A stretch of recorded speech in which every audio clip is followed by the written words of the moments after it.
The Winter War by Priscilla Shirer with Gina Detweiler. Chapter 5, Nowhere to Run. Run, Xavier shouted, but there was nowhere to run.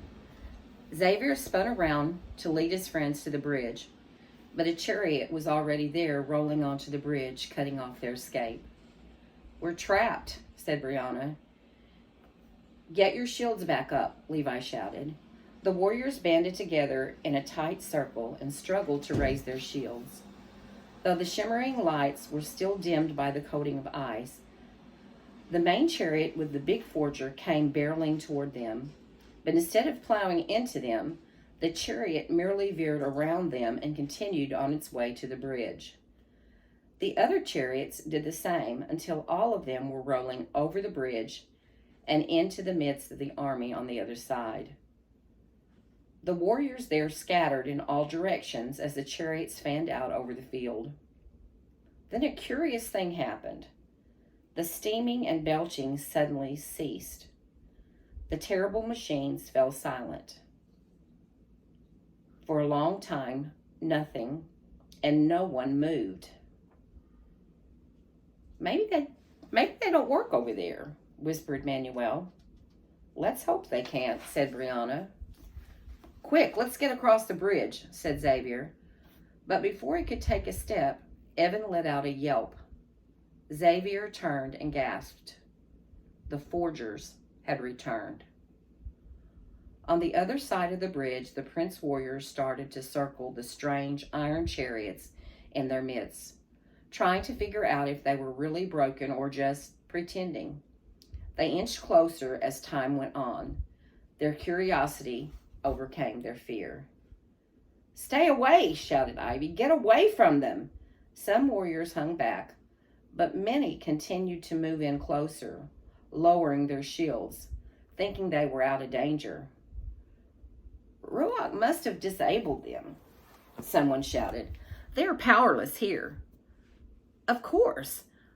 Ponyrossa's schemes can't work here." Others joined in. "Oh my goodness, that is just silly. Ponyrossa's schemes cannot work here? They've been working here." Oh. Anyway, others joined in until there was general commotion among them about what was really going on. More and more warriors were moving towards the chariots, eager to get a closer look. Suddenly, trap doors on the chariots sprang open, releasing a torrent of snakes. At least they looked like snakes. Enormous creatures with long, silvery bodies like a writhing icicle. They sprang from the chariots and slithered toward the prince warriors, wrapping around their legs and coiling up their bodies, freezing them in place. The warriors screamed in terror, some slashing at the snakes with their swords, even as they were being trapped. Commotion turned to chaos as everyone ran to escape the ice snakes. Before they could regroup, the chariots began to move, spewing blasts of ice that formed giant webs. Those trying to run away were caught in the webs like flies. They cried out for help, but all who came to help were caught as well. Ivy had stayed far away from the chariots and kept her shield raised, so she managed to escape the snakes. She ran toward a trapped warrior and hacked at the snake with her sword. She recognized Kali, the Finnish boy who had spoken to Evan before the battle began. "Hold still," she shouted as she broke a few pieces from the snake, enough to allow Kali to free one of his arms. Another warrior soon joined her to help. The two of them kept hacking until Kali was able to wriggle out of the ice snake's grip. He shook off the last of the ice. "Thank you," Kali said. He was shivering so badly even his voice shook. Ivy paused to stare at the two warriors before her. They looked exactly alike. "I'm Christian," said the one who had helped to free Kali. "We're twins." "Right." Ivy stopped to take a breath, gazing around at the chaotic battle. Prince warriors on all sides struggling to fight off the snakes. The warriors caught in the ice web screamed for help until their voices froze and they could no longer make any sound at all. We should try to free them, said Collie. Look, the bridge, Ivy said. Even through the ice storm, she could see the forgers reappearing on the Skatos side of the bridge. If Xavier and her friends couldn't hold them off, they would be dealing with not only the chariots, but forger foot soldiers as well. Let's gather as many free warriors as we can. We've got to keep those forgers from crossing the bridge. But then Ivy and the twins began to call to the others who were still free to help them protect the bridge. But then Ivy saw something that made her sick with horror. The ice-belching machines were plowing through the army of Prince warriors, mowing down anyone who didn't get out of the way in time. They left a trail of frozen and wounded warriors in their wake as they headed to the mountain of Rima. Xavier realized the metal soldiers had never really retreated in the first place.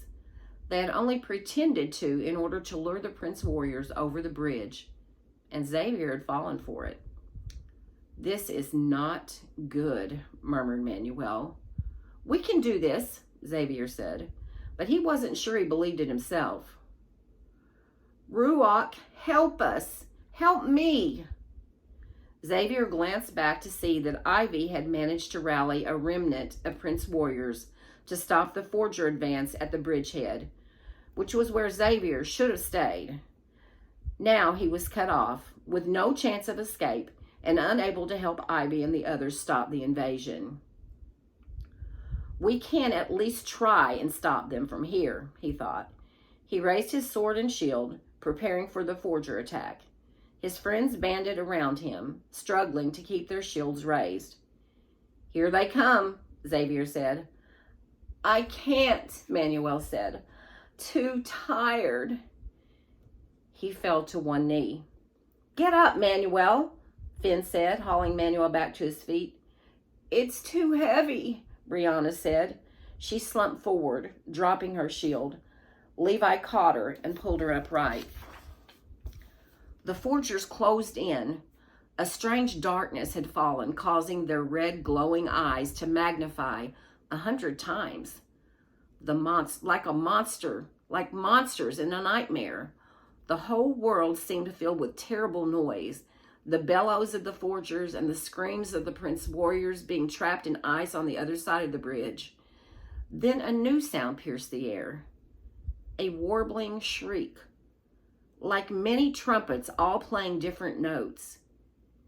Everyone, both forgers and Prince warriors, stopped to see what it was.